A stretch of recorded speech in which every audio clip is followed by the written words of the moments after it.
नमस्कार सभी को, मेरा नाम संचिका गुप्ता है और मैं को इंडिया में मैनेजर के पद पे मैं काम करती हूँ। BMC batch 8 module 9 RPC session में आप सभी लोगों का बहुत-बहुत स्वागत करती हूँ। आज हमारे साथ हमारी ट्रेनर मैम प्रजक्ता पाटिल जी भी जुड़ चुकी हैं। मैम का लेक्चर स्टार्ट करने के पहले मैं कुछ जनरल अनाउंसमेंट्स करना चाहूँगी। सबसे पहले मैं एजेंडा रिव्यू करूँगी। एजेंडा में आज मैम का लेक्चर होगा मॉड्यूल पे infection prevention in health care workers. Ma'am के लेक्चर के टाइम पे मैं किसी को भी अनम्यूट एक्सेस नहीं दूंगी, जिससे कि हम एक दूसरे की आवाज को आसानी से सुन सकें। मैम के लेक्चर के बाद एक क्वेश्चन एंड आंसर राउंड होगा, जिसमें आप अपने सवाल पूछ सकते हैं। मैं अनम्यूट एक्सेस दूंगी आप सभी लोगों को, और अंत में हमारा एक फीडबैक राउंड होगा। मैं सभी पार्टिसिपेंट से रिक्वेस्ट करूंगी कि आप लोग अपने वीडियोस को ऑन रखें, क्योंकि हमारी ट्रेनर मैम को ब्लैक स्क्रीन को देख के पढ़ाने में अच्छा नहीं लगता है। आज हमारे साथ हमारे प्रोग्राम टीम से राजवंत कौर जी भी जुड़ी हुई हैं। वो पार्टिसिपेंट्स जो कि ओप्पो, वीवो, लिनोवो या फिर किसी नंबर से हमारे स्क्रीन पे दिखाई दे रहे हैं, मैं सबसे रिक्वेस्ट करूंगी कि आप लोग अपने आप को रीनेम कर लें। रीनेम करने के लिए आपके स्क्रीन राइट साइड कॉर्नर पे 3 ब्लू डॉट्स दिखाई देंगे, उस पर क्लिक करें और लास्ट में रीनेम का ऑप्शन है। ध्यान रखें, आप लोग बीएमसी बैच 8 में हैं और सारे सेशंस आपको बीएमसी बैच 8 में ही अटेंड करने हैं। Now I would like to introduce our trainer, ma'am. Prajakta Patil ji is currently the principal of School of Nursing LTMG Hospital, Sian in Mumbai. She has a rich experience of more than 12 years as a clinician and in academics.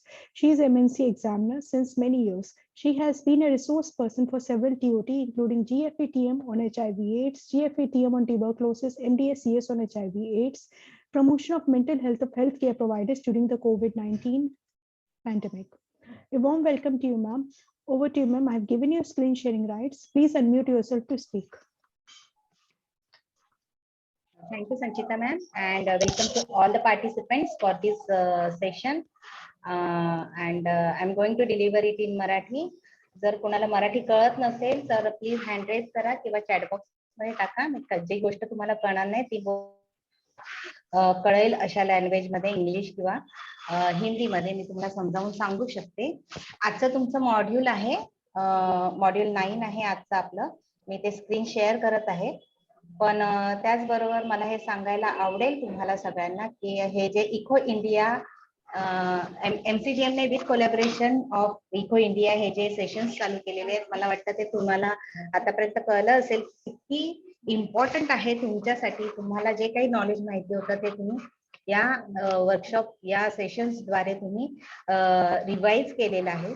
तर आजचं आपलं जे module आहे ते related to infection prevention in health care workers आहे.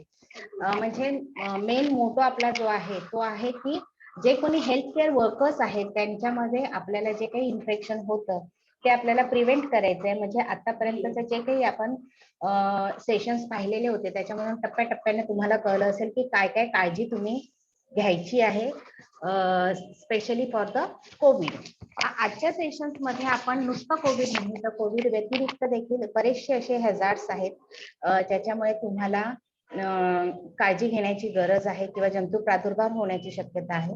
तर असे कुठले आहेत ते आपण पाहणार आहोत आणि काय काळजी आपल्याला घ्यायची किंवा आपल्या व्यवस्थापनाने आपल्यासाठी काय काय योजना केलेल्या आहेत त्याची आपल्याला पूर्ण माहिती असली पाहिजे की तुम्ही लवकरात लवकर त्याला ऍक्सेस करू शकता. तर आजचं जे आपलं मॉड्यूल आहे त्याचं आपले लर्निंग ऑब्जेक्टिव्ह हे राहणार आहेत की जे आजचे आपले पार्टिसिपंट्स आहेत त्यांना सगळ्यांना हे कळणार आहे की जंतू प्रादुर्भावापासून त्यांनी कसा बचाव करायचा आहे. जे कोणी हेल्थ केअर वर्कर्स, आरोग्य सेवा देणारे जे आपले कोणी कर्मचारी आहेत इन्क्लुडिंग आपल्या बरोबरच, तर त्याच्यामध्ये जंतू प्रादुर्भाव कसा टाळता येतील, कसा आपण त्याच्यापासून आपला बचाव करू शकतो हे आपल्याला ओव्हरऑल आजच्या मॉड्यूल मधून कळणार आहे.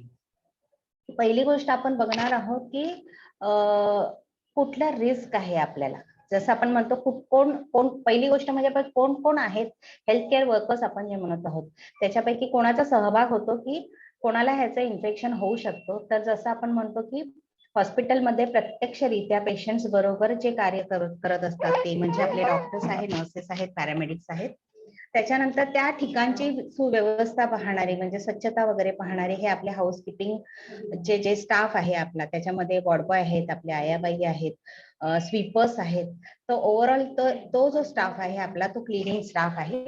त्याच्या बरोबरीने येते आपले लॅब टेक्निशियन्स, म्हणजे जे काही आपले छोट्या चाचण्या होत असतात त्याच्यासाठी जे कार्यरत असतात ते सगळे लॅब टेक्निशियन्स जे आहेत ते देखील काय आहेत याला हॉस्पिटलमध्ये होणारे जे इन्फेक्शन आहे त्याचा रिस्क त्यांना आहे. त्याच्यानंतर नंतरचे आहे आपले बाकीचे क्लिनिंग सर्व्हिसेस, म्हणजे आपण लॉन्ड्रीमध्ये देतो, आपले CSSD डिपार्टमेंट आहे, क्लिनिंगला देतो, वेसेल्स क्लिनिंगला देतो, स्टरलायझेशन साठी देतो. तर हे सर्व देखील या रिस्क मध्ये मोडतात. आणि त्याचबरोबर आपले काय आहे, एन्व्हायरमेंटल हायजीन सर्व्हिसेस, म्हणजे इतर लोक बरोबरीने सिक्युरिटीज आहेत किंवा त्या ज्या वातावरणामध्ये काम करणारे किंवा सेवा देणारे जे कोणी आहेत त्यांना देखील हा धोका संभवतो. आता आपल्याला बघायचंय की धोका म्हणजे कुठला धोका आहे, कुठला प्रकारचा आपल्याला त्रास इथे होऊ शकतो. आपण जे त्याला म्हणतो ऑक्युपेशनल, म्हणजे व्यावसायिक जे आपले धोके आहेत ते आपल्याला बघायचे, ज्याच्यामुळे आपल्या आरोग्यासाठी ते हानिकारक असू शकते.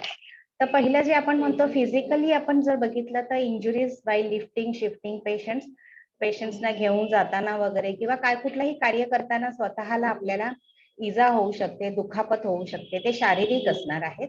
त्यानंतर आहे केमिकल्स. तर ते केमिकल्स म्हणजे आपण माहिती आहे, आपण इथे जेव्हा कार्यरत असतो तेव्हा निरनिराळ्या प्रकारच्या केमिकल्सच्या आपण संपर्कामध्ये येत असतो, तर त्या केमिकलमुळे देखील आपल्याला इजा होण्याची शक्यता असते. त्यानंतरचं आहे आपलं बायोलॉजिकल, म्हणजे आपण जे मेडिकल सेवा देत आहोत, आरोग्य सेवा देत आहोत, त्याच्यामध्ये आपण असा धोका आपल्याला संभवतो की कुठल्या ना कुठल्या प्रकारच्या जंतूंच्या संपर्कामध्ये आपण येतो आणि त्यांचा जंतू प्रादुर्भाव आपल्याला होण्याची शक्यता असते. तर हे असतात आपले बायोलॉजिकल हॅझार्ड. त्याचबरोबर आपल्याला माहितीये की आपण जिथे काम करतो तिथे वेगवेगळ्या प्रकारचे किरणोत्सर्जक गोष्टी आहेत ज्याच्या आपण संपर्कामध्ये येतो, म्हणजे रेडिएशन, जसं आपण एक्सरेचं म्हणतो, सिटी स्कॅनचं म्हणतो, MRIचे आपल्या साऊंड वेव्स आहेत, USGचं आहे.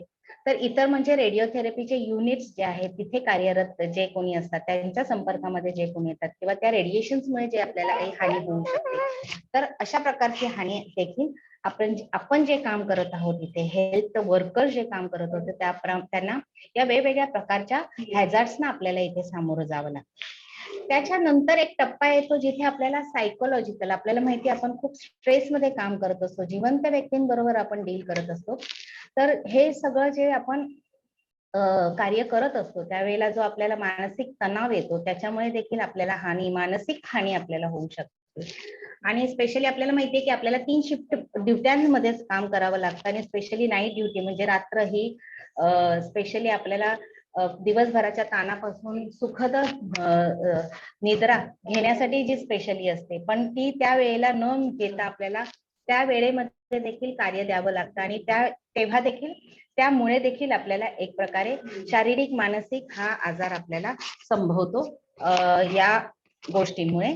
त्याच्यानंतर आपण एक प्रकारे अर्गोनॉमिक्स, म्हणजे आपण जे काही पोस्चर्स आपण जेव्हा आपण प्रोसिजर करतो तेव्हा प्रोसिजरसाठी आपल्याला बॉडी मेकॅनिक्स सांगितलेले असतात. आपल्याला सांगितलेलं असतं की गुडघ्यांमध्ये वाकायचं आहे, पाठीमध्ये वाकायचं नाहीये, किंवा कंटिन्युअस तुम्ही कॉम्प्युटरवर जर ऑपरेट करता आहात तर त्याच्यामुळे तुम्हाला मानेचा त्रास उद्भवतो, हाताचा अँकल्सचा त्रास उद्भवतो. एकच पोस्चर मेंटेन तुम्हाला कंटिन्यू करावं लागतं, त्यामुळे देखील तुम्हाला शारीरिक इजा होऊ शकते. त्यानंतर बरेच आपण जसं आपण म्हणतो की पेशंटच्या सेफ्टीशी रिलेटेड जे काही आहे त्याच्यामध्ये जे ऍक्सिडेंट आहेत, फॉल्स आहेत, अशा प्रकारचे जे हॅझार्ड्स आहेत ते देखील होऊ शकतो आणि त्याच्यामुळे आपल्याला स्वतःला देखील दुखापत होऊ शकते. आता एक एक करून जर आपण बघायला गेलो सगळे हॅझार्ड्स, जसे मी सांगितले, केमिकल सांगितले, फिजिकल सांगितले, ह्याच्यातलं स्पेशली आपण बायोलॉजिकल हॅझार्ड्स बद्दल, कारण आपण जंतू प्रादुर्भावाबद्दल शिकत आहोत, तर आपण पहिलं म्हणजे आपण बायोलॉजिकल हॅझार्ड्स बद्दल थोडंसं सुरुवात करूया. तसं आपण मुख्यत्वे करून जर बायोलॉजिकल हॅझार्ड्स म्हणजे जे आपल्याला जीवाला घातक ठरू शकतात अशा प्रकारचे, म्हणजे ब्लड बॉर्न इन्फेक्शन, रक्त संसर्गामुळे जे इन्फेक्शन होऊ शकतं, जसं मी म्हटलं HIV ला आपण घाबरतो, पण त्याच बरोबरीने आपल्याला हेपॅटायटिस B, हेपॅटायटिस C सारखे जे इन्फेक्शन्स आहेत त्याच्यापासून आपल्याला सावधगिरी बाळगण्याची गरज आहे, कारण हे खूपच हानिकारक इन्फेक्शन्स आहेत. त्याच्यानंतर आहे रेस्पिरेटरी इन्फेक्शन्स, इन्फ्लुएन्झा सारखे इन्फेक्शन्स, किंवा आपण संपर्कात येतो ट्युबरक्युलोसिस सारख्या डिझीज कंडिशन्सच्या आपण संपर्कामध्ये येतो आणि त्या आपल्याला होण्याची शक्यता असते. त्या बरोबरीने इतर जे व्हायरल डिझीजेस आहेत, जसे हेमरेजिक फीवर आहे, इबोला व्हायरस आहे, अशा प्रकारचे जर आपल्याला पेशंट्स आले आणि त्यांच्या आपण संपर्कामध्ये आलो तर आपण लवकरच त्याचं इन्फेक्शन आपल्याला देखील होण्याची शक्यता असते. मुख्यत्वे करून आपण जसं म्हटलं की रक्त संसर्गामुळे जे आपल्याला इन्फेक्शन होऊ शकतात, म्हणजे त्यामध्ये विशेषतः आपल्याला असं वाटतं की HIV हा जो आहे तो कुणाच्याही रक्ताच्या संपर्कात आलो की आपल्याला लगेच HIVचं इन्फेक्शन होऊ शकतो आणि त्याला ट्रीटमेंट नाही आहे, त्यामुळे आणखीन आपण घाबरतो आहोत किंवा त्याने आपली इम्युन सिस्टीम कमी होते, त्याच्यामुळे इतर डिझीज कंडिशन्स आपल्याला होतात, त्यामुळे आपण घाबरतो. पण ह्याचा आपण पाहिलं तर 3% आपल्याला चान्सेस आहेत की HIVचं इन्फेक्शन आपल्याला व्हावं. पण त्याच बरोबरीने जर आपण हेपॅटायटिस बी किंवा हेपॅटायटिस सी सारखे जर डिझीज कंडिशन्स बघितले तर हेपॅटायटिस बी तर तुम्ही इथे पाहू शकता 6 ते 30% संभावना आहे की तुम्हाला इन्फेक्शन होईल आणि हेपॅटायटिस सी चं देखील 18% संभावना आहे, म्हणजे ह्याची संभावना जास्त आपल्याला दिसून येते तुम्हाला इन्फेक्शन त्वरित होण्याचं.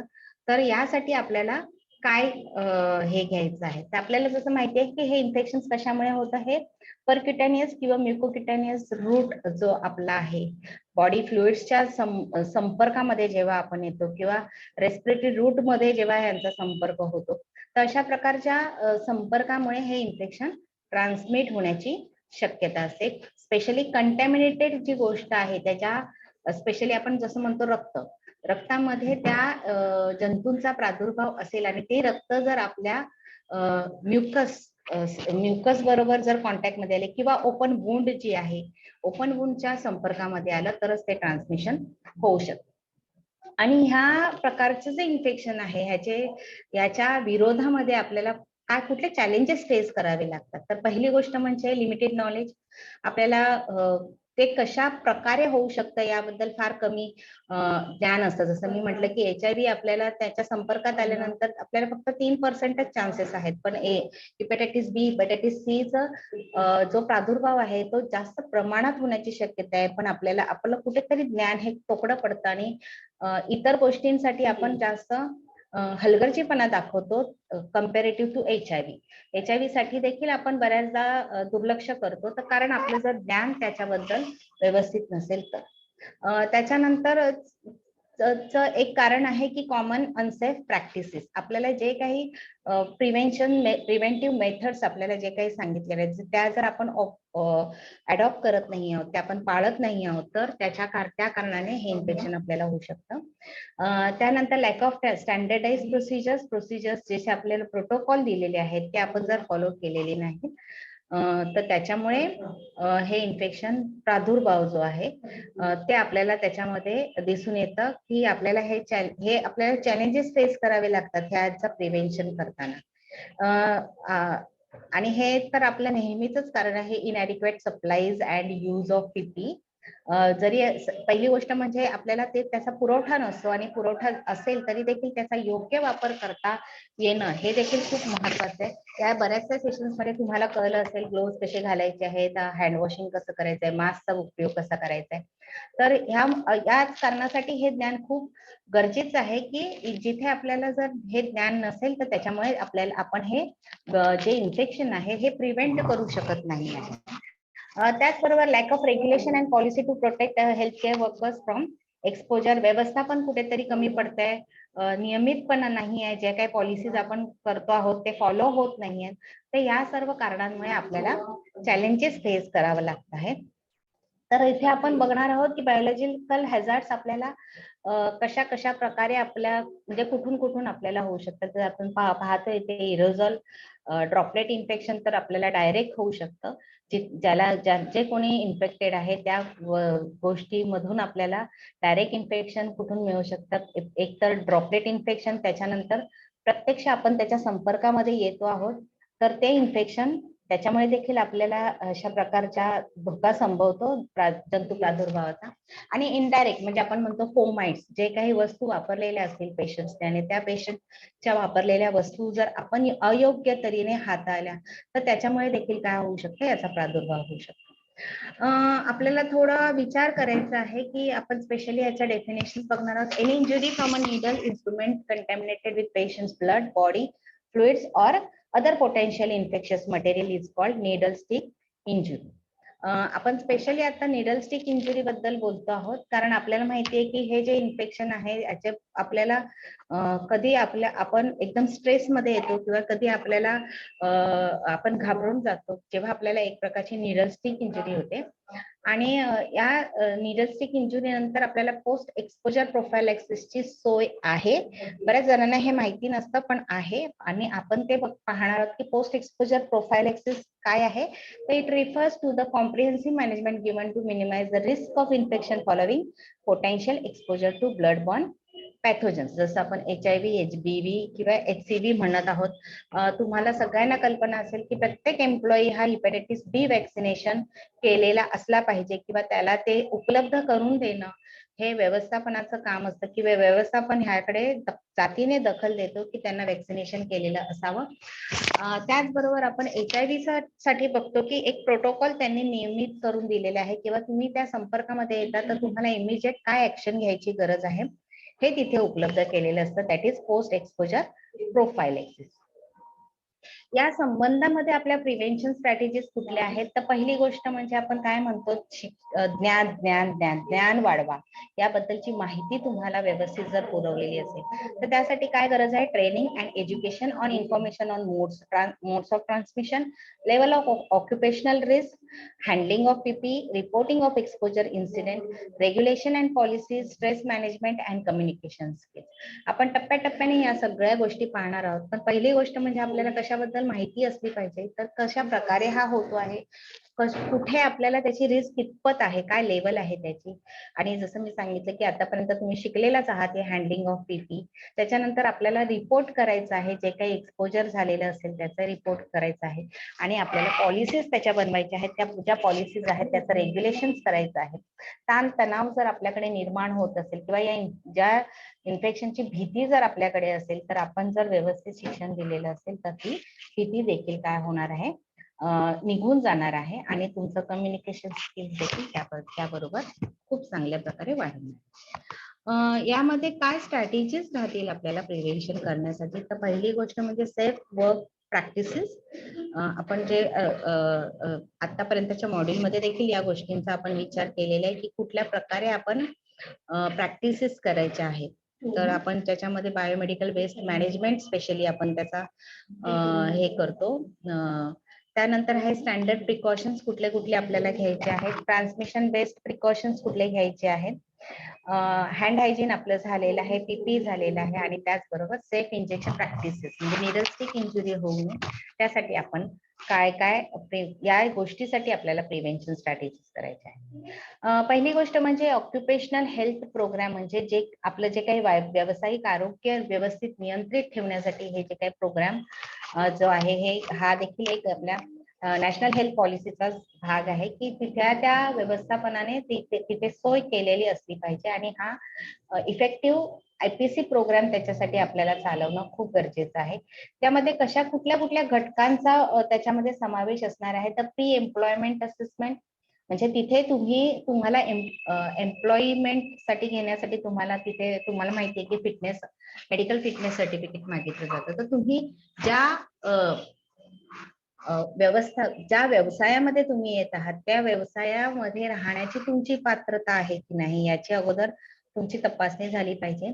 ऑक्युपेशनल वॅक्सिनेशन प्रोटोकॉल म्हणजे काही त्या व्यवसायाप्रमाणे तिथे जसं मी म्हटलं की हेपॅटायटिस B वॅक्सिनेशन करूनच तुम्हाला इथे येणं खूप गरजेचं आहे, कारण इथे हा धोका संभवतो, हेपॅटायटिस B चा धोका आपल्याला इथे संभवत आहे. तर ते वॅक्सिनेशन किंवा कॉलराचं वॅक्सिनेशन म्हणा तुमचं झालेलं आहे, काही ठिकाणी कॉलराचं वॅक्सिनेशन करून घेतलं जातं की जिथे तुम्हाला ते इन्फेक्शन होऊ शकतं. तर अशा प्रकारच्या वॅक्सिनेशन प्रोटोकॉल्स आपल्याला ठरवायचे असतात. त्याच्यानंतर पोस्ट एक्सपोजर मॅनेजमेंट प्रोटोकॉल म्हणजे जसं आपण म्हणतो प्रोफायलॅक्सिस काय अवेलेबल आहे, कसे अवेलेबल आहे, आणि ते कसं तुम्हाला उपलब्ध करून द्यायचं आहे. त्याचं मॅनेजमेंट प्रोटोकॉल आपल्याला या प्रोग्रामच्या अंतर्गत ठरवायचे आहे. आणि डॉक्युमेंटेशन, येस, आपण नेहमीच म्हणतो reporting and recording and reporting is very essential. कारण हा जो रिटर्न डॉक्युमेंट्स आहे त्याचं जर व्यवस्थित ऑडिट झालं तर तुम्हाला भविष्यामध्ये काय गरज आहे किंवा जलद तुम्हाला काय त्याच्यावरती ऍक्शन्स घ्यायचे आहेत हे ठरवणं तुम्हाला सोयीचं जातं जर व्यवस्थित तुमचं डॉक्युमेंटेशन असेल, किंवा रिपिटेशन्स जे असतात ते तुमचे वाचले जातात जर तुमचं डॉक्युमेंटेशन व्यवस्थित असेल. त्याचबरोबर याच्यामध्ये स्पेशली आपल्या ज्या वॅक्सिनेशन प्रोग्राम्स आहेत त्याच्यामध्ये vaccination policy, maintenance of vaccination record, याचा आपल्याला त्याच्यामध्ये इन्व्हॉल्वमेंट असली पाहिजे. Vaccination requirement based on risk स्ट्रॅटिफिकेशन, म्हणजे कुठल्या कॅटेगरीमध्ये मोडतो. जर तो हाय रिस्क आहे तर ए कॅटेगरी, लो रिस्क आहे तर ती कॅटेगरी, मिनिमल रिस्क आहे तर सी कॅटेगरी, अशा प्रमाणे आपण त्याचं वर्गीकरण देखील करू शकतो. याचबरोबर पोस्ट एक्सपोजर मॅनेजमेंट आपण म्हणतोय की तुम्ही त्या जंतू प्रादुर्भावाच्या कॉन्टॅक्ट मध्ये आला आहात. जसं आपण म्हटलेलं की MRSA पॉझिटिव्ह झालेले आहेत, तर MRSA पॉझिटिव्ह जर तुमचा रिपोर्ट निघालाय तर काय तुम्हाला प्रयोजन करायचं आहे, किंवा तुम्ही निडल स्टिक इंजुरीज होत आहेत तर तुम्हाला काय पहिलं उपलब्धता करून द्यायचं आहे. याबद्दल अवेअरनेस, ही जागरूकता जी आहे ती झाली पाहिजे. की पहिलं म्हणजे तुम्ही रिपोर्टिंग केलं पाहिजे. रिपोर्टिंग केलेलं असलं तर तुम्हाला काय एक्सपोजर नंतर तुम्हाला काय मॅनेजमेंट करायचे ते तुम्हाला तिथे उपलब्ध करून देता येतं. त्याच्यानंतर वेगवेगळ्या प्रकारच्या आपल्या ज्या पॉलिसीज आहेत, नवीन एम्प्लॉईज असतात त्यांना याची काही माहिती नसते, तर त्यांना त्याच्याबद्दल पूर्णपणे माहिती करून देणं, त्यांना पूर्णपणे ओरिएंटेशन देणं हे गरजेचं असतं. ही फॅसिलिटी आपल्याला अवेलेबल करून द्यायची आहे. आणि पोस्ट एक्सपोजर पॉलिसीज जसं मी म्हटलेलं आहे, किंवा त्याच्यामध्ये काही कॉम्प्लायन्सेस अवेलेबल करून द्यायचे आहेत तर ते इन्शुअर करणं हे या प्रोग्रामच्या अंडर येत आहे. त्याचबरोबर जसं मी म्हटलं, शिक्षण, educate and train the staff on standard work precautions, risk associated with exposure, vaccination and prophylaxis treatment options available, याबद्दलची पूर्ण माहिती स्टाफला माहिती करून देणे, त्याबद्दल त्यांना जागरूक करणे, प्रशिक्षित करणे हे खूप गरजेचं आहे. तर ते ह्या प्रोग्रामच्या अंडर आपण करू शकतो. आणि prompt reporting and record keeping of all occupational exposures जे काही होतात त्याच्याबद्दल रिपोर्टिंग कसं, कारण त्याच्यानंतरची जी एक्सपोजर झाल्यानंतरची जी मॅनेजमेंट आहे त्याच्यासाठी देखील आपल्याला ह्या जो डाटा आहे त्याचा उपयोग होतो, किंवा त्याचं प्रिव्हेंशन करण्यासाठी देखील आपल्याला काय पॉलिसीज करायच्या आहेत तयार आहे, त्याचं ते देखील आपल्याला आखणं खूप सोयीचं जातं. नंतरची गोष्ट या प्रोग्राम मध्ये आपल्याला इन्व्हॉल्व करायचं जसं evaluation of type of exposure and risk of sero conversion involve, कुठल्या प्रकारचं आहे, आणि मग त्याच्या दृष्टिकोनातून आपल्याला counselling and treatment of exposure, post exposure vaccination, drugs, immunoglobulin जर द्यायची गरज आहे तर ते कुठलं द्यायचं, केव्हा द्यायचं, कधीपर्यंत देऊ शकतो, या सर्वाची माहिती. आणि काउन्सिलिंग म्हणजे आपल्याला माहिती आहे की आपण एक निडल स्टिक झाली जरी पेशंट HIV असला नसला तरी आपल्याला काय होतं, मनामध्ये एक भीती निर्माण होते, एक प्रकारचा तणाव निर्माण होतो, आणि जे काही मानसिक स्थितीमध्ये आपल्या बदल होत असतात त्याचाच आपल्या शारीरिक प्रकृतीवरती देखील त्याचा परिणाम होत असतो. तर तो कमी होण्यासाठी किंवा तो होऊ नये याच्यासाठी काउन्सिलिंग हे खूप छान त्याच्यासाठी मार्ग आहे की या प्रकारचं जे तणाव आहे तो त्याच्यामध्ये निर्माण होऊ नये, आणि जी आत्ताची स्थिती आहे ती जास्त कॉम्प्लिकेटेड होऊ नये. आणि त्याचबरोबर आपल्याला त्यांना फॉलोअप जे काही टेस्टिंग्स आहेत त्याच्यासाठी कधी केव्हा फॉलोअप घ्यायचा आहे याबद्दलची माहिती देखील या प्रोग्राम मध्ये इन्व्हॉल्व करायची आहे आपल्याला.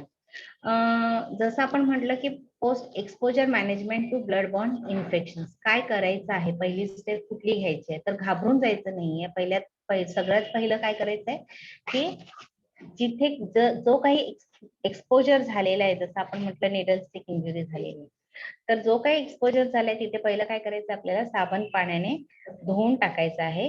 पहिलं म्हणजे आपल्याला रिपोर्ट करायचा आहे, रेकॉर्ड करायचा आहे कितपत जो काही एक्सपोजर झालेला आहे तो कितपत झालेला आहे, तुमचा संपर्क केवढा आलेला आहे, त्याची सिव्हिअरिटी काय आहे आणि कुठल्या प्रकारे संपर्क झालेला आहे. त्याचा सोर्स काय आहे, कुठल्या सोर्स मधून तुम्हाला ते इन्फेक्शन म्हणजे तो एक्सपोजर झालेला आहे. त्याबरोबर तुम्ही जर एक्सपोज झालेला आहात, जी कोणी व्यक्ती एक्सपोज झालेली आहे तिचा वॅक्सिनेशन स्टॅटस काय आहे, किंवा जो सोर्स आहे त्याचा स्टॅटस काय आहे. आणि त्याच्यानंतर आपल्याला ठरवायचंय की मग ह्या सर्वांमध्ये निघून आपल्याला त्याच्यामध्ये कुठलं ट्रीटमेंट किंवा कुठल्या प्रकारचं वॅक्सिनेशन देण्याची त्यांना गरज आहे. तर इथे आपल्या एक टेबल चार्ट मध्ये आपण दाखवून दिलेलं आहे. आपण म्हटलेलं आहे की पहिले 2 तास हे फार खूप महत्वाचे असतात. सर्व जे पोस्ट एक्सपोजर प्रोफायलॅक्सिस अवेलेबल करून देण्यासाठी आणि तशी तातडीची जी काही कार्यवाही आहे ती करण्यासाठी. पण त्याचबरोबर 2 तासात जर शक्य नाही झालं तर कमीत कमी 72 तासामध्ये तरी आपल्याला हे सर्व घडवून आणायचं आहे, किंवा हे सगळं आपल्याला करायचं आहे की ज्यामुळे जे काही इन्फेक्शन होण्याचे चान्सेस आहेत किंवा जे काही क्रिटिकल कंडिशन्स भविष्यामध्ये होण्याचे चान्सेस आहेत ते आपल्याला कमीत कमी करायचे आहेत. कॉम्प्लिकेशन्स टाळायचे आहेत.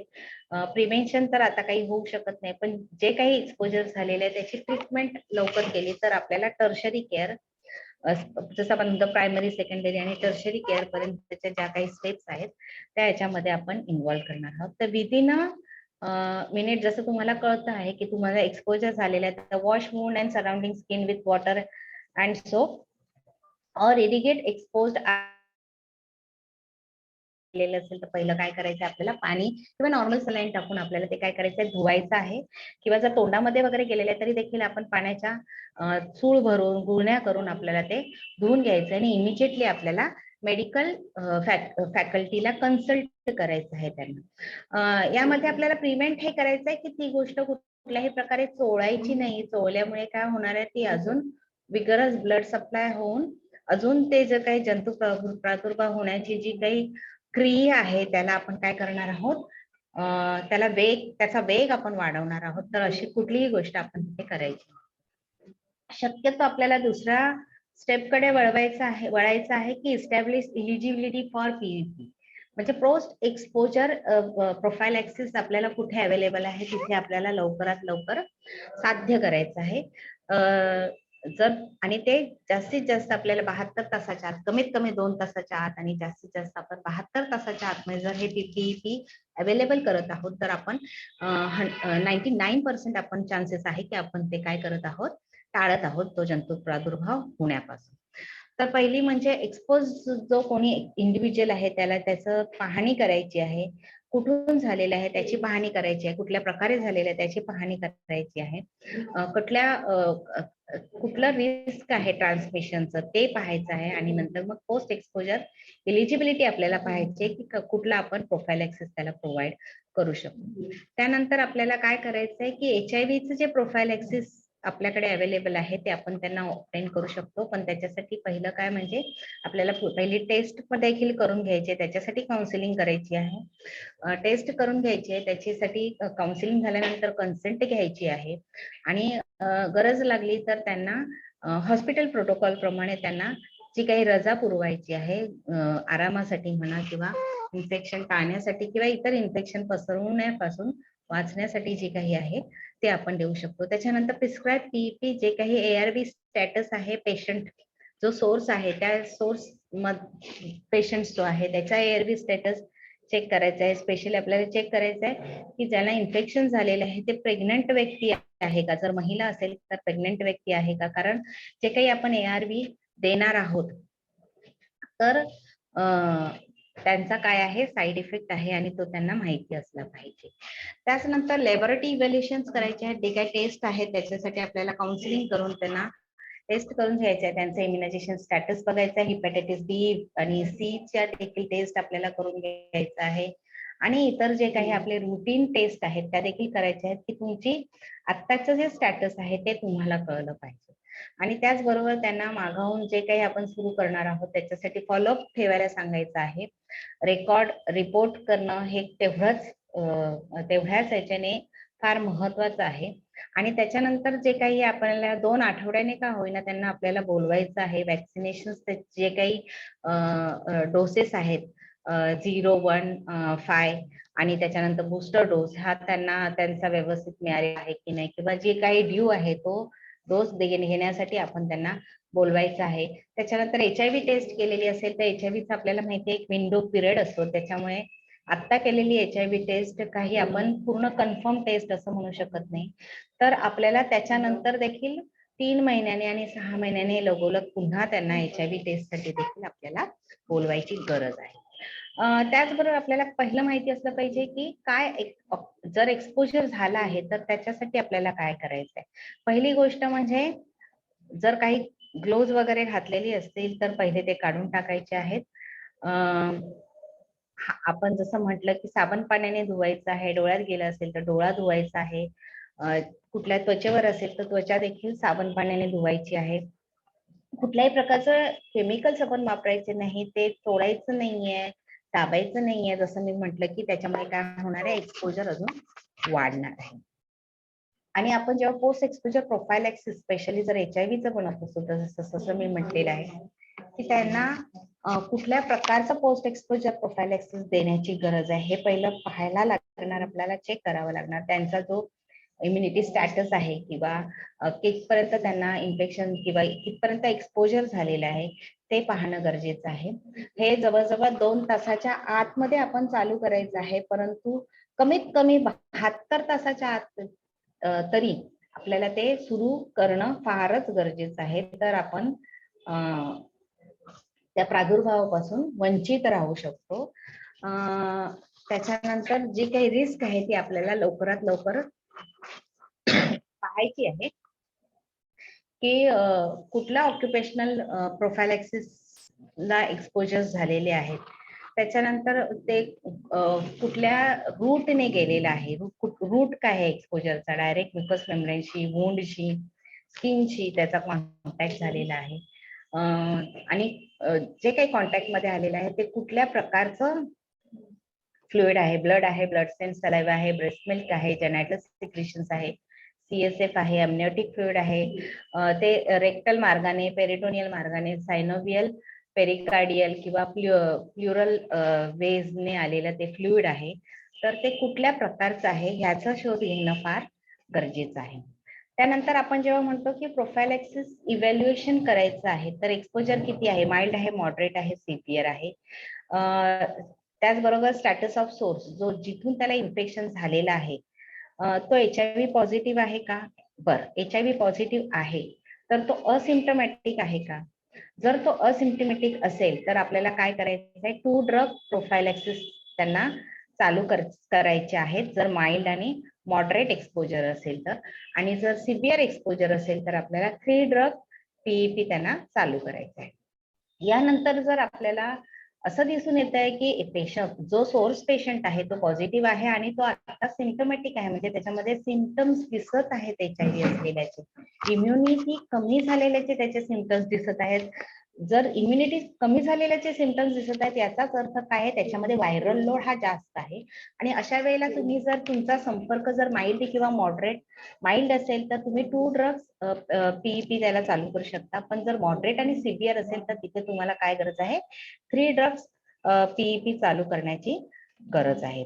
आणि जर तुम्हाला HIV स्टॅटस त्या व्यक्तीचा माहिती नाहीये की अजून त्याचा टेस्ट झालेली नाहीये आणि त्याचा HIV स्टेटस आपल्याला अजून काही कळलेलं नाहीये तर आपल्याला जनरली PEP चालू करण्याची गरज नाहीये, किंवा कमीत कमी आपण 2 ड्रग PEP देखील त्याला चालू करू शकतो.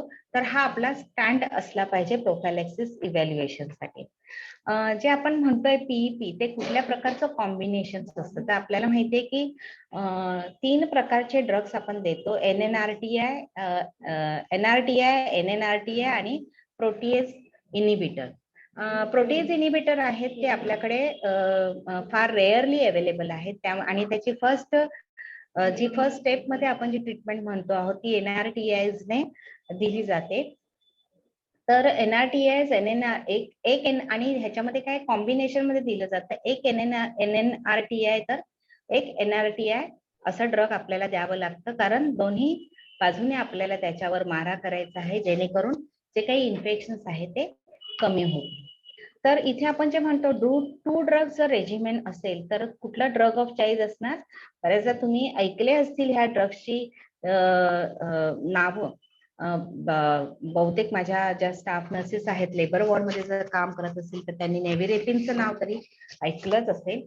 तर हे जे फर्स्ट चॉईसेस मध्ये आपण जसं म्हणतो की टू ड्रग कॉम्बिनेशन मध्ये आपल्याला झिडोविडिन किंवा लॅम्युडिन ह्या 2 कॉम्बिनेशन्स मध्ये देऊ शकतो. आणि सेकंड चॉईस मध्ये आपण स्टॅबिडिन अँड लॅम्युडिन हे चॉईस आपण ठेवू शकतो अल्टरनेटिव्ह. जर 3 ड्रग रेजिमेन असेल तर त्याच्यामध्ये एक्सपर्ट ओपिनियन घेण्याची गरज असते आणि तिथे आपल्याला कुठले ड्रग्स 3 ड्रग्स द्यायचे आहेत तर ते कुठले ड्रग्स द्यायचे आहेत हे आपल्याला पहिलं ठरवू शकतो. आणि जर कुठले रिकमेंड नाहीत तर आपण म्हणत आहोत जसा की NNRT आहे, जसं नेव्हिरेपिन सारखे जे आहे ते PEP मध्ये आपण देत नाही आहोत. आपण जर शुअर माहिती आहे इन्फेक्शन असेल त्याच ठिकाणी आपण नेव्हिरेपिन सारखे ड्रग्स देत असतो. पण जर आपल्याला शुअर नाहीये पॉझिटिव्ह असल्याची आपल्याला शाश्वती नाही आहे तर त्या ठिकाणी आपण अशा प्रकारचे ड्रग्स वापरायला सांगत नाही, रिकमेंड करत नाही.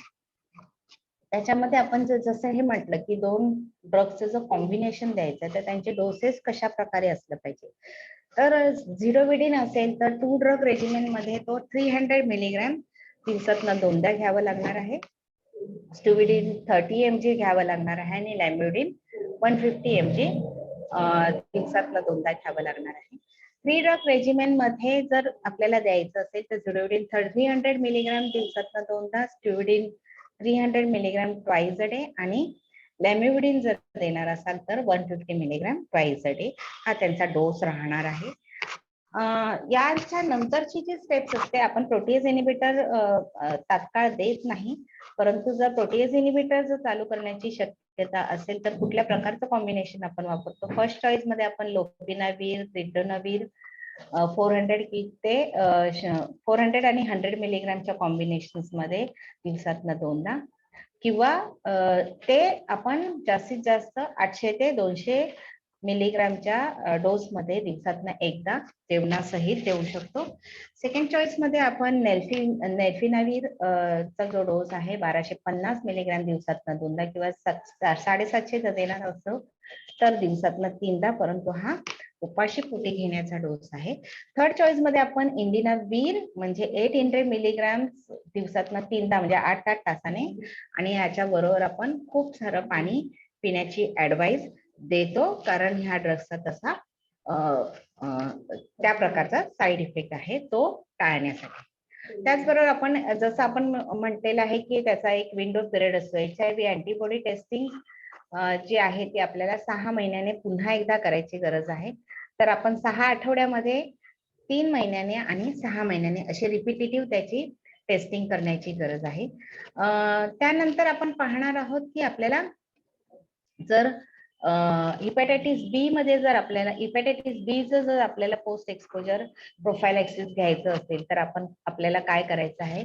तर पहिलं म्हणजे आपल्याला स्टेटस बघायचं आहे ज्याच्याकडनं आपल्याला एक्सपोजर झालेला आहे. जर तो ज्याला एक्सपोजर झालेला आहे तो जर अनवॅक्सिनेटेड असेल आणि सोर्स जो आहे त्याला हिपॅटायटिस बी झाले जो पॉझिटिव्ह आहे आणि त्याला वॅक्सिन ऑलरेडी दिलेलं असेल किंवा जो काही सोर्स आहे तो निगेटिव्ह देखील असेल आणि त्याला वॅक्सिन दिलेलं असेल तर सगळ्यात पहिलं आपल्याला काय करायचंय की हिपॅटायटिस बी वॅक्सिन जे आहे ते जर अनवॅक्सिनेटेड असेल तर पहिलं म्हणजे त्याला हिपॅटायटिस बी वॅक्सिन उपलब्ध करून द्यायचं आहे, लवकरात लवकर त्याला घ्यायला सांगायचं आहे.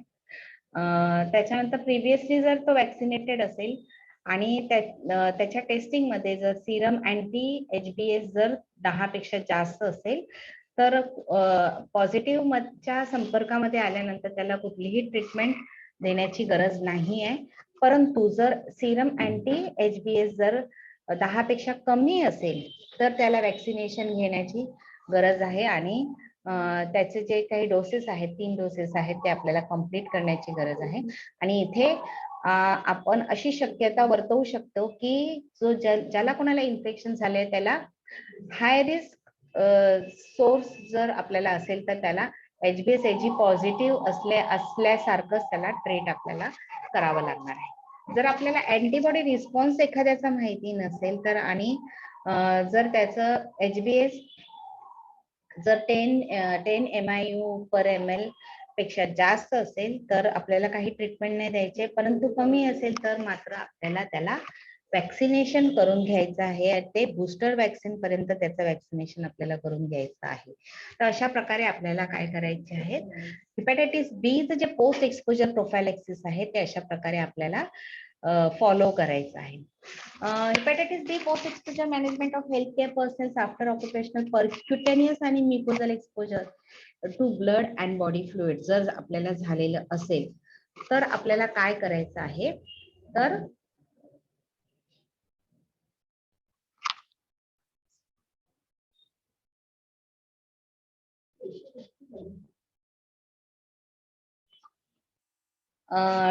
डॉक्युमेंटेशन करायचं आहे आपल्याला आणि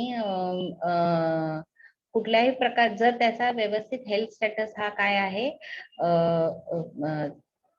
नॉन रिस्पॉन्डर असेल आफ्टर 6 डोसेस आणि जर सोर्स पेशंट जो आहे तो पॉझिटिव्ह असेल तर आपल्याला पुन्हा काय करायचं आहे त्याचं की त्याला इम्युनायझेशन स्टॅटस त्याचं इम्युनायझेशन त्याला देऊन घ्यायचं आहे आणि आपल्याला कंटिन्यू त्याची जी सिरम टेस्ट आहे अँटी हेपॅटायटिस बी ची जी सिरम आहे तो आपल्याला कंटिन्युअसली चेक करायचा आहे आणि त्याची जी लेवल आहे ती जर 10 पेक्षा जास्त असेल म्हणजेच तुमच्यामध्ये काय आहे अँटीबॉडीज किंवा ती लढण्याची जी क्षमता आहे ती तुमच्याकडे व्यवस्थित आहे.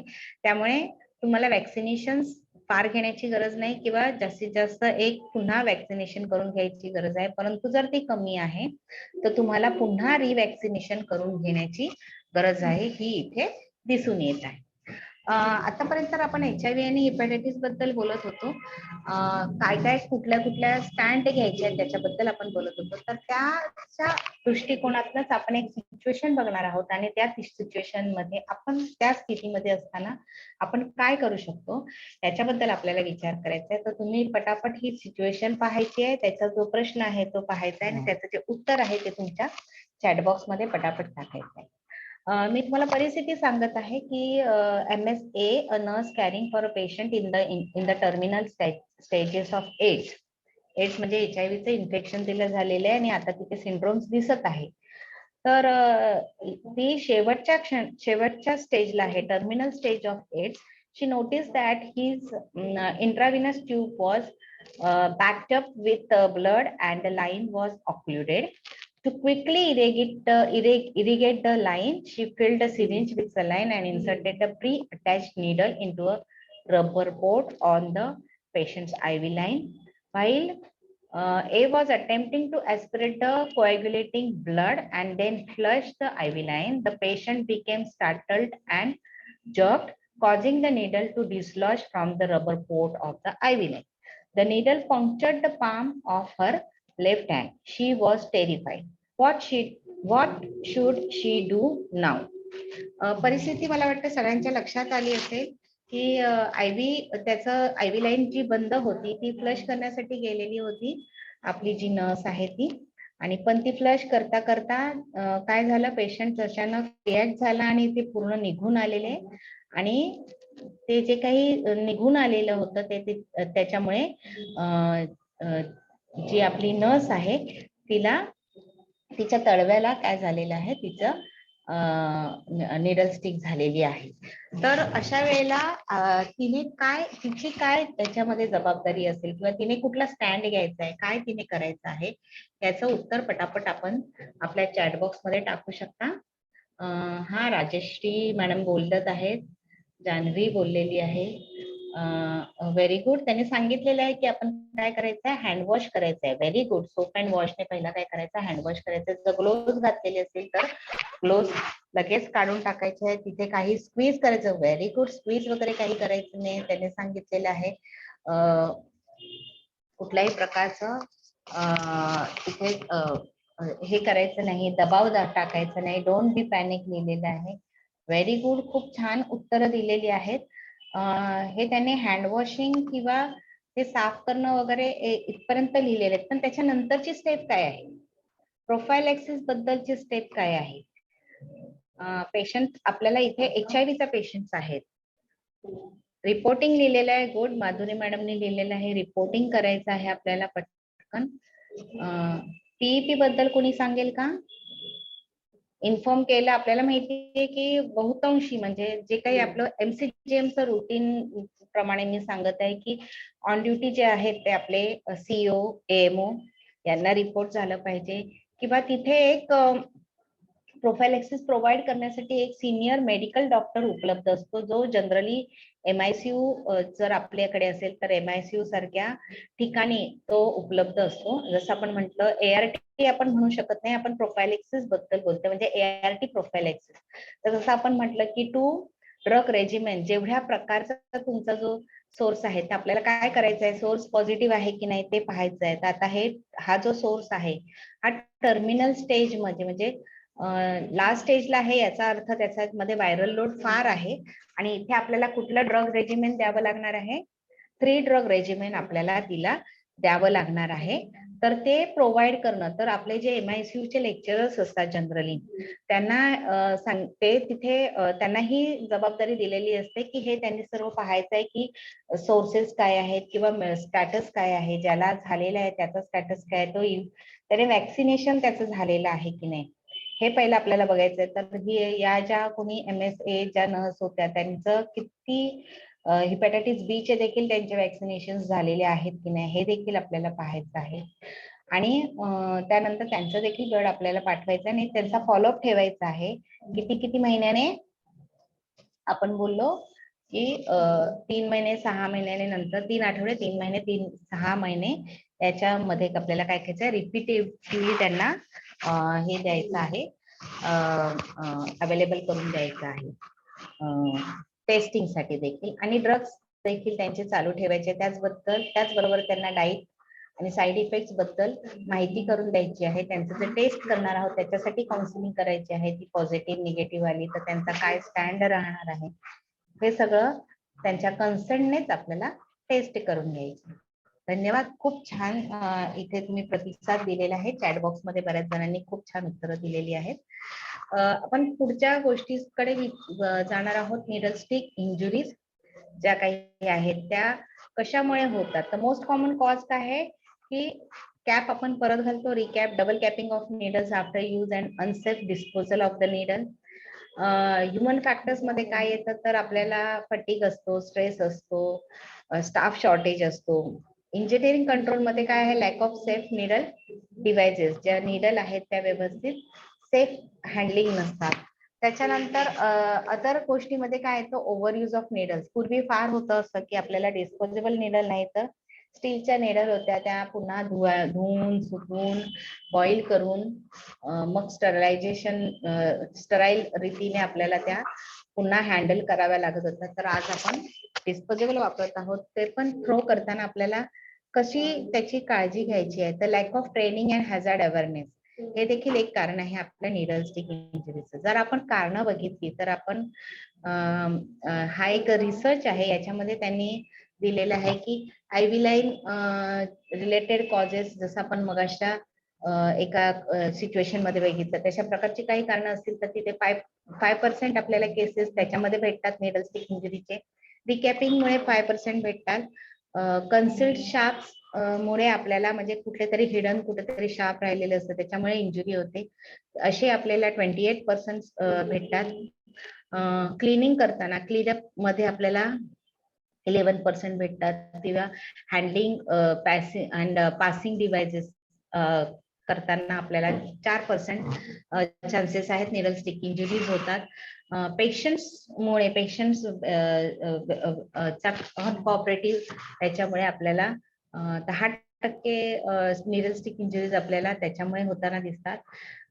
डिस्पोजेबल म्हणजे आपले जे बायोमेडिकल वेस्ट रिलेटेड जर आपण व्यवस्थित हे केलेले नाहीत, नियम घेतलेले नाहीत, तर त्याच्यामध्ये आपल्याला 11% चान्सेस निडल स्टिक इंजुरीज चे दिसतात. त्याच्यामध्ये त्याचबरोबर आपल्याला स्प्लॅशेस ऑफ फ्लुइड जे आहे ते आपल्याला 5% दिसतं, ज्याच्यामुळे इन्फेक्शन होऊ शकतं. आणि collision with health care workers with the sharp 21% आपल्याला चान्सेस दिसतात की हे होण्याचे, पसरण्याचे. तर आपण ह्याच्याबद्दल कंट्रोल मेजर्स काय घेऊ शकतो, तर पहिलं म्हणजे सगळ्यात इफेक्टिव्ह मेजर काय आहे ते इलिमिनेशन हॅझार्ड. जे काही आपल्याला वाटतं की टोकदार आहे, धारदार आहे, त्यांचं आपण डिस्पोजल जे आहे ते व्यवस्थितपणे ते एकतर ते वापरायचं नाही आणि वापरलं तर वापरल्यानंतर त्याचं डिस्पोज जे आहे ते व्यवस्थितपणे करून टाकलं पाहिजे. जसं आपण म्हणतो की elimination of unnecessary sharps like towel clean and बऱ्याच वेळेला आपल्याला जे निडललेस जे वर्क आहेत ते आपण पूर्वी आपण स्काल्पेल वापरत होतो जे टोकदार होते, आज आपण एन्जोकॅट वापरत आहोत जे आपल्याला रुतणार नाहीत अशा प्रकारचे. इंजिनिअरिंग कंट्रोल मध्ये आपण आता जसं आपण आहोत किंवा त्याचं टोक जे आहे ते ब्लंट टोकाच्या गोष्टी देखील आपण वापरत आहोत. ऍडमिनिस्ट्रेटिव्ह कंट्रोल मध्ये आपल्या जे पॉलिसीज आहेत त्या क्लिअर असल्या पाहिजे. त्याच्यानंतर आपल्याला एज्युकेशन दिलं पाहिजे, अवेअरनेस दिले पाहिजे, सगळे डेमॉन्स्ट्रेशन्स वगैरे दाखवले पाहिजे, कुठल्या प्रकारे कंट्रोल करू शकतो ते दाखवलं पाहिजे, किंवा जे काही अनसेफ डिव्हाइसेस आहेत ते तिथून काढूनच टाकले पाहिजे आणि सेफ डिव्हाइसेसचा पुरवठा हा व्यवस्थापनाने आपल्याला करायला पाहिजे. त्याच्यानंतर वर्क प्रॅक्टिस कंट्रोल म्हणजे जे काही आपण प्रॅक्टिसेस करतो आहोत, जसं आपण म्हटलं की अवॉइड रिकॅपिंग. प्रत्येक वेळेला आपल्याला जे काही शार्प कंटेनर्स द्यायचे आहेत त्या आय लेवलला द्यायचे आहेत, इझिली भेटतील असे, आणि कुठल्या तरी एक किडनी ट्रे सारख्या गोष्टीमध्ये आपण ते ठेवून डायरेक्टली ते हँडओव्हर न करता, तर अशा सेफ मेथड्स आपल्याला वापरायचे आहेत. तर प्रॅक्टिस जे आपले आहे तिथे आपल्याला कंट्रोल करायचं आहे. आणि पर्सनल प्रोटेक्टिव्ह इक्विपमेंट्स आपण वापरत आहोत, जसं आपण डोळ्यांच्या सुरक्षेसाठी आपण गॉगल वापरत आहोत, हातांसाठी आपण ग्लोव्ज वापरत आहोत, मास्क वापरत आहोत, गाऊन वापरत आहोत. तर अशा प्रकारच्या पीपीई किटमुळे आपण काय करत आहोत की हे जे काही इन्फेक्शन होण्याचे चान्सेस आहेत ते आपण कमी करण्याचा प्रयत्न करत आहोत. तर आपण म्हणत आहोत की जे रिनल्स्टिक इंजुरीज आहेत तर ते unavoidable unsafe practices, reusing disposable syringes, dirty workplace, improper disposal of sharps, using injections as a preferred method to give medications. तर अशा प्रकारच्या ज्या काही आपण घटना घडवत असतो, हे ज्या अनसेफ प्रॅक्टिसेस आहेत ते आपल्याला काय करायचे आहेत, आपल्याला अवॉइड करायचे, टाळायचे आहेत, जेणेकरून आपल्याला निडल स्टिक इंजुरी होणार नाही. तर ह्या आपल्यासाठी खूप महत्वाचं आहे.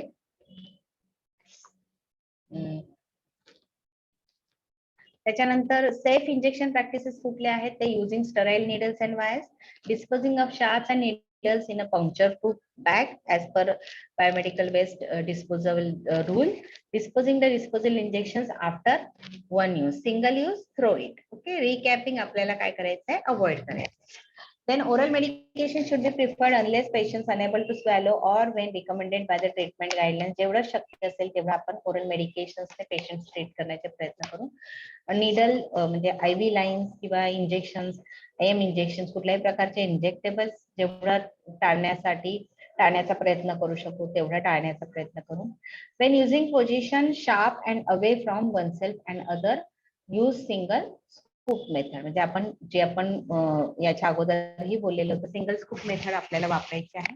आणि जेव्हा आपल्याला हँड ओव्हर करायचं असेल तर काय आहे, जेव्हा जे काही आपल्याला घ्यायचं असेल तर शार्प आपण उलट्या बाजूला ठेवून आपण नेहमी देणार आहोत.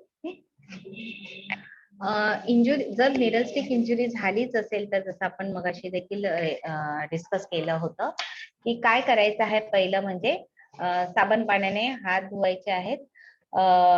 Cleaning with antiseptic solution does not provide any additional benefit in preventing disease transmission. त्यामुळे अँटीसेप्टिक वापरण्याची गरज आहे असं कुठेही ते उल्लेख केलेला नाही. Soap and water is very best. त्याच्यानंतर सोर्स कडे जाऊन त्याचा जो काही स्टॅटस आहे तो आपल्याला शोधून काढायचा आहे. आयडेंटिफाय द नीड फॉर प्रोफायलॅक्सिस, गरज आहे की नाही, पेशंटचा ज्याला जो एक्सपोजर आहे त्याचा सिरो कन्व्हर्जन रिस्क किती आहे, आणि पीपी आपल्याला काय देता येईल हे पाहायचं आहे. एज्युकेट करायचं आहे आपल्याला हेल्थ केअर वर्कर्सना.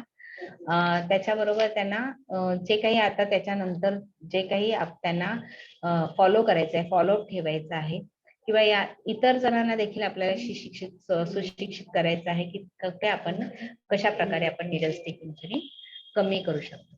अजून एक आपण सिच्युएशन पाहणार आहोत आणि मी अशी अपेक्षा करते की याच्या देखील प्रश्नाचं उत्तर सर्वांनी द्यावं. सिच्युएशन अशी आहे का 68 years old male with HIV is admitted to the ER with a cough and sob. The chest X-ray shows a lesion in the right upper lung quadrant. There is no blood in the sputum, but the patient's mother was positive for tuberculosis and hospitalized for the same when he was a child. Sputum is being sent for further tests. The ER is full and this patient is on a stretcher in the hall. You have been called to assess the situation. What will precautions will the healthcare worker take while providing care? जेव्हा त्यांना care द्यायची आहे तेव्हा त्यांनी काय करायचं आहे या पेशंटसाठी?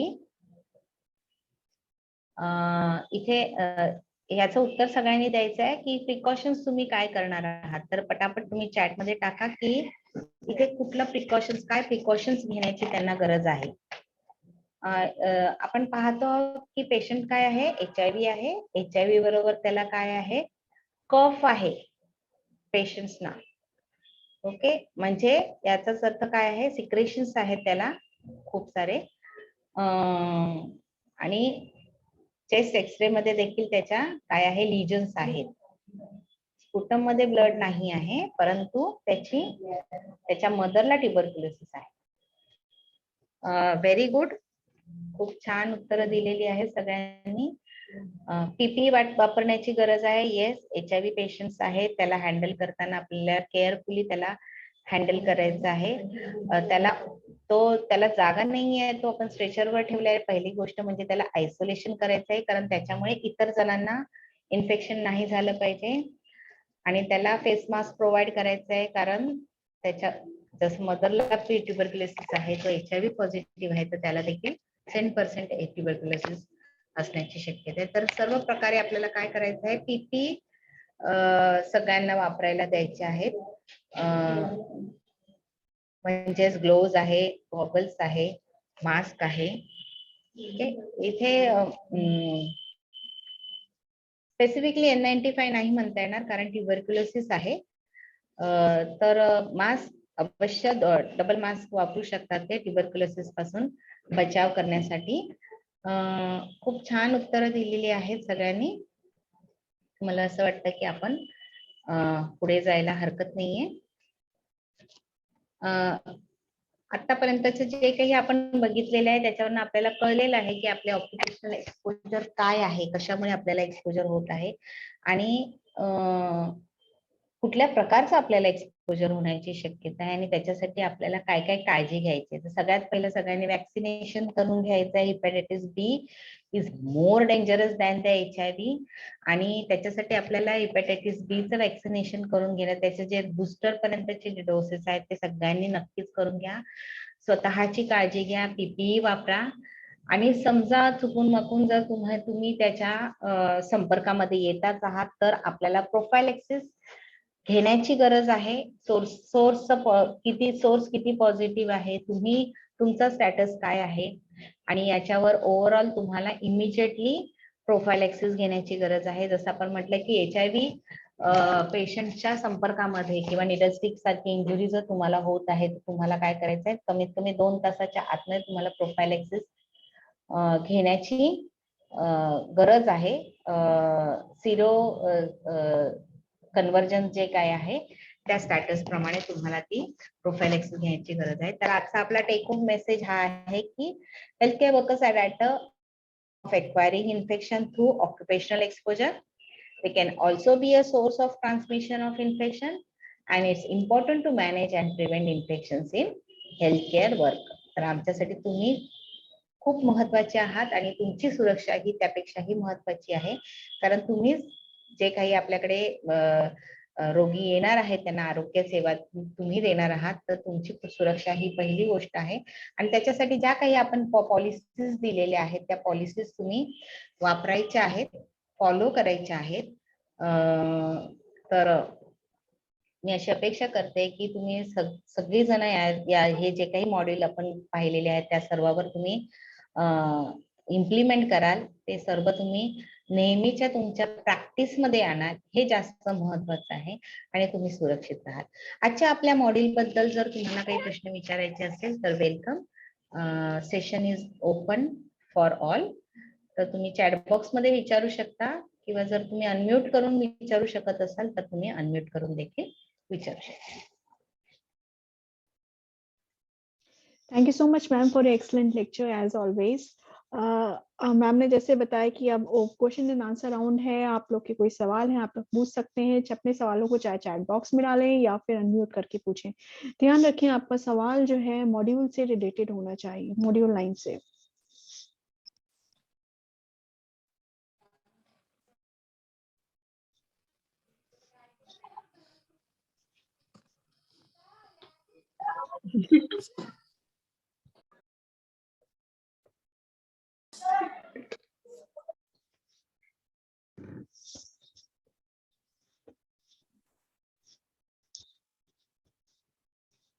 कोई भी सवाल नहीं है?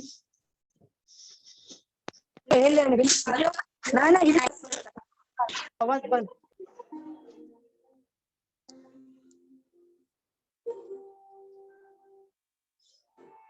Ma'am this a question by Seema Parab, hepatitis vaccination provide कसे होणार?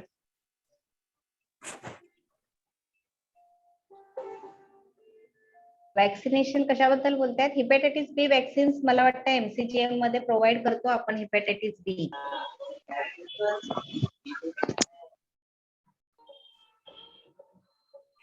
हिपॅटायटिस बी बद्दल म्हणायचं आहे का तुम्हाला? Yes ma'am. हिपॅटायटिस बी चे वॅक्सिन्स उपलब्ध आहेत स्पेशली आपल्या एम्प्लॉईज साठी. मायक्रोबायोलॉजिस्ट बरोबर जर तुम्ही कन्सल्ट केलं तर आपल्याकडे हिपॅटायटिस बी, आजकाल आपण इम्युनायझेशन च्या आपल्या शेड्यूल वरती हिपॅटायटिस बी आहे. तर जर तुम्ही हिपॅटायटिस बी घेतलेलं नसेल तर तुम्ही अवश्य घ्या. 0 डोस, 1 डोस, सेकंड डोस आणि थर्ड वाला आपला बूस्टर डोस 3 महिन्यानंतर, 6 महिन्यानंतर आणि 5 वर्षानंतर असा तुम्हाला सलग घ्यायचा आहे, जेणेकरून तुमची इम्युनिटी चांगली राहील अगेन्स्ट हिपॅटायटिस बी.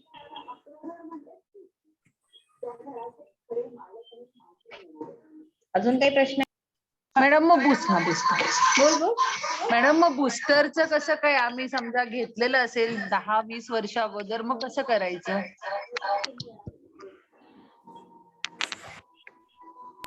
तुम्ही जे घेतलेले आहे त्याच्यामध्ये तुम्हाला 5 वर्षानंतरचा डोस तर तुम्हाला सांगितलं असेल ना घ्यायला. तिथपर्यंतच आहे. समजा तुम्ही एक्सपोजर तुमचं झालं, जर हे अगोदर घेतलेले असतील तुम्ही आणि तरी देखील तुम्हाला आता जर तुम्हाला एक्सपोजर होत असेल तर तुम्ही सिरम टेस्ट करायची आहे आणि सिरम टेस्ट केल्यानंतर जर तुमचं जी लेवल आहे ती जर 10 पेक्षा कमी असेल, अँटीबॉडीची लेवल असते ती, तर ती जर 10 पेक्षा कमी असेल तरच तुम्हाला रिवॅक्सिनेशन घ्यायची गरज आहे. जर तुम्ही अगोदर ऑलरेडी हे 3 डोस घेतलेले असतील तर तुम्हाला परत घेण्याची गरज नाहीये, तुम्ही वॅक्सिनेटेड आहात. मग आपल्याकडे होतं का एमसीजीएम मध्ये टेस्ट होते अँटीबॉडीची? होते ना. मायक्रोबायोलॉजिस्टला जाऊन तुम्ही विचारलत ना तर ही टेस्ट होते. जसं आपण म्हटलं की एक्सपोजर तुम्हाला झालंय, ब्लड निरल स्टिक इंजुरी होते ना, तेव्हा आपण टेस्ट जे ब्लड टेस्ट पाठवतो त्याच्यामध्ये HIV, हिपॅटायटिस बी, हिपॅटायटिस सी हे तिन्ही टेस्ट आपण पाठवतो आणि सोर्स मध्ये देखील पाहतो हे ह्याचं इन्फेक्शन आहे का आणि तुमच्यामध्ये पण ते इन्फेक्शन आलंय की नाही ते पाहतो. फक्त HIV चा विंडो पिरियड असतो, त्यामुळे त्याची टेस्ट असते ती तुम्हाला सलग 3 महिने 6 महिने करावी लागते, कारण त्याचे अँटीबॉडीज लगेच फॉर्म झालेले तुम्हाला भेटत नाहीत. अँटीबॉडी टेस्ट असते ना ती, म्हणून अँटीजन टेस्ट नसते.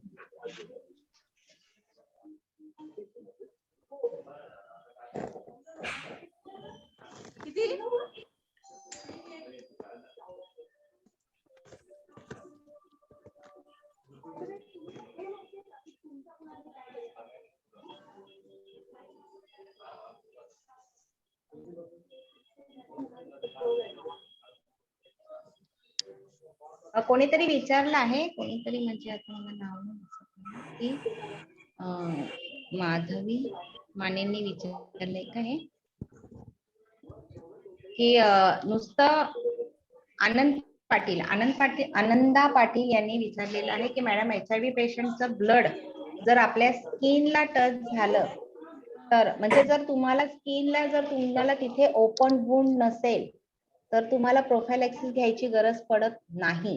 जर तुम्हाला निडल स्टिक इंजुरी, आणि ते पण आपल्याला हेच बघायचं आहे की निडल स्टिक इंजुरी जर तुम्हाला झाली आहे आणि तुम्हाला देखील जी इंजुरी आहे तिथे देखील तुमचं ब्लड बाहेर आलेलं आहे का, तर म्हणून तर आपण म्हटले ना की 3% चान्सेस आहे HIV स्प्रेड होण्याचा. त्याच्यापेक्षाही जास्त चान्सेस आहे तुम्हाला हिपॅटायटिस बी च इन्फेक्शन होण्याचा. जरी तुम्ही ब्लड बाहेर आलं नाही तरी देखील हिपॅटायटिस बी होण्याचा संभव जास्त असतो.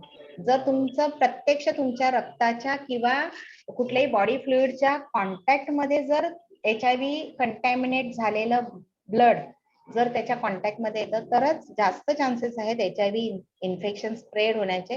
फार रेअर चान्सेस आहेत HIV इन्फेक्शन स्प्रेड होण्याचे जर तुमचं कुठलीही प्रकारची जखम नसेल. आणि स्किन ही आपली पहिली प्रोटेक्शन सिस्टीम आहे, बॅरियर सिस्टीम आहे आपली, ज्याच्यामुळे आपल्याला बचाव भेटत असतो. तर जर तुमच्या केवळ त्वचेला जर संपर्क झाला असेल तर तिथे फार कमी चान्सेस आहे आणि तिथे प्रोफायलॅक्सिस घेण्याची गरज पडत नाही. तर हेच आपल्याला पाहायचं की तुमचा सोर्स काय आहे, सोर्सचं स्टॅटस काय आहे आणि तुम्हाला कितपत दुखापत झालेली आहे, तुमचा कुठल्या टाईपचं कुठल्या प्रकारचं तुम्हाला दुखापत झालेली आहे.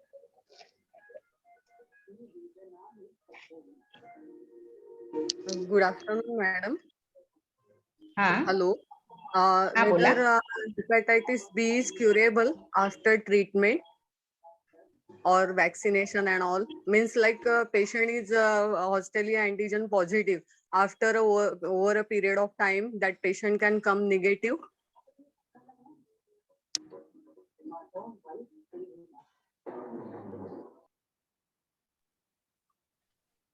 Prajakta ma'am, your audio, your video is freezed, ma'am.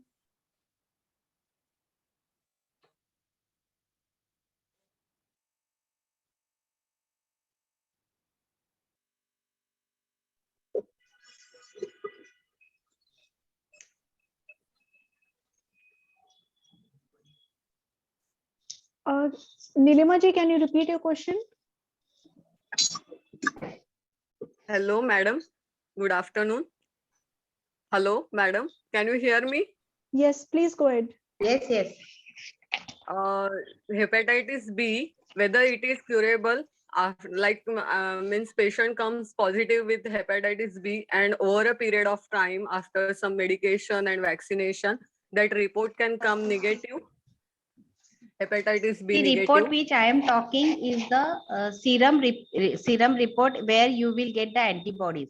If those antibodies are more than 10 MIU per ml, then that shows that you are able to fight against that infection. But it is not treatable. That is why Yeah. I am repeatedly telling that it is very hazardous than the HIV, because hepatitis B is not treatable. Hepatitis B Okay. is also not treatable. What we are treating is only the symptoms of due to the hepatitis B. But the Okay. virus will be carrying, you will be carrying the virus lifelong in your body. Means like you have that virus lifeline the body, you can give infection to some other, like if they comes in a contact Yeah, with us. you like, can give infection to others also. yeah, right. Okay. Thank you, Once madam. you are infected with the hepatitis B, yes. Yeah. Okay, my doubt is clear. Okay. Hepatitis Thanks. B and hepatitis C virus is, once it is entered in your body, you cannot take out from your body. It will be remaining in your body. Only the thing is that if your serum, antibodies in your serums, if you can see it is very high, then it shows that you can fight against it. Okay. Right. Thank you, madam. Yeah. किसी को और कोई सवाल है तो वो पूछ सकता है.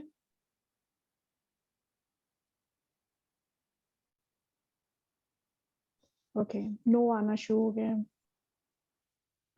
Ma'am, I think there are no more questions. So I will say a very big thank you to you that you have joined us today. And it was an excellent session, I would say. Participants liked your lecture. They have written that in the chat box. So thank you ma'am for joining today. और मेरा सभी participant से request है कि भी कोई भी जाएगा नहीं, मैं अभी चैट बॉक्स में फीडबैक लिंक शेयर करूंगी।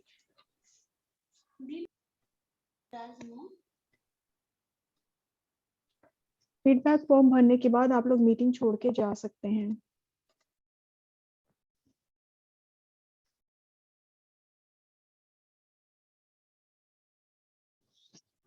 फीडबैक फॉर्म भरने के बाद आप लोग मीटिंग छोड़ के जा सकते हैं। आपका अगला लेक्चर 18 तारीख को होगा, 12 बजे होगा। मैं आप लोग को इनवाइट भिजवा दूंगी। 18 तारीख को होगा।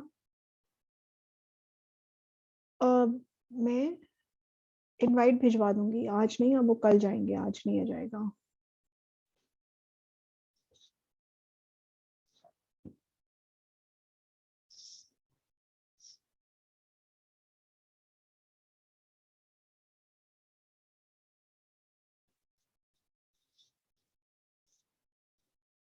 फीडबैक फॉर्म भरें और आप लोग उसके बाद मीटिंग छोड़ के जा सकते हैं।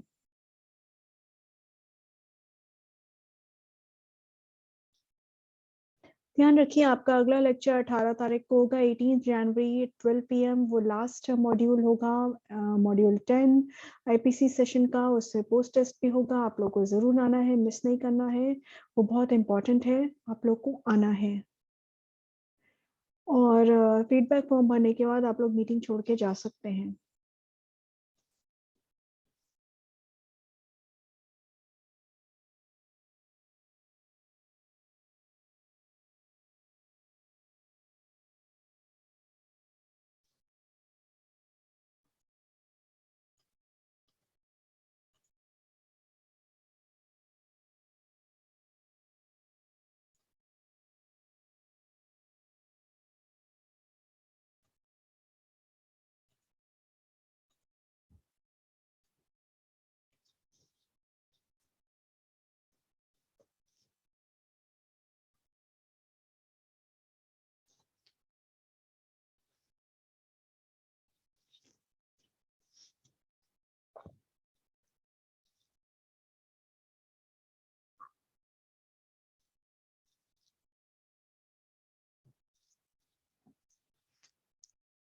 फीडबैक फॉर्म भरने के बाद आप लोग मीटिंग छोड़ के जा सकते हैं।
फीडबैक फॉर्म भरने के बाद आप लोग मीटिंग छोड़ के जा सकते हैं।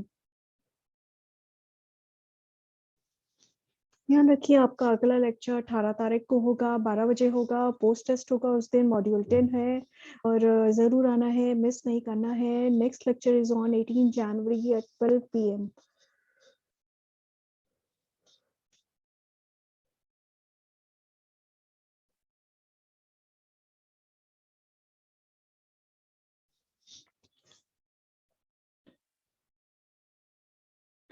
फीडबैक फॉर्म भरने के बाद आप लोग मीटिंग छोड़ के जा सकते हैं।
फीडबैक फॉर्म भरने के बाद आप लोग मीटिंग छोड़ के जा सकते हैं।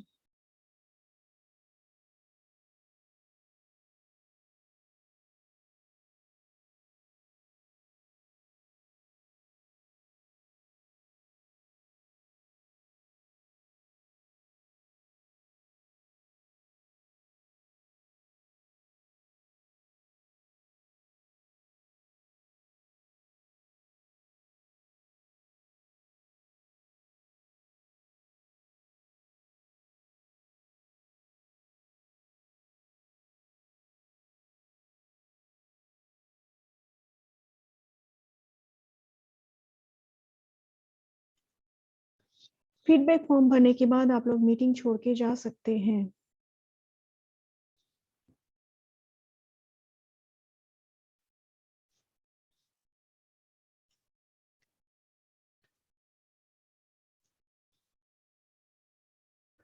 तो मेरे हिसाब से सभी लोगों ने भर लिया है, काफी काउंट कम हो चुका है, तो हमारा मीटिंग क्लोज करने का टाइम आ चुका है। मैं बताना चाहूंगी हमारा नेक्स्ट लेक्चर 18 तारीख को होगा, जरूर आना है, मिस नहीं करना है। और जो है मैं यही कहूंगी कि आप लोग को वो मॉड्यूल 10 है और उस दिन पोस्ट टेस्ट भी होगा, तो जरूर आना है, छोड़ना नहीं है लेक्चर को। और अब मीटिंग क्लोज करते हैं। आज आप लोग आए उसके लिए बहुत बहुत धन्यवाद। अगले सेशन में हम फिर से मिलेंगे, तब तक सभी को नमस्कार, प्रणाम, जय हिंद। मैं मीटिंग क्लोज करने जा रही हूँ।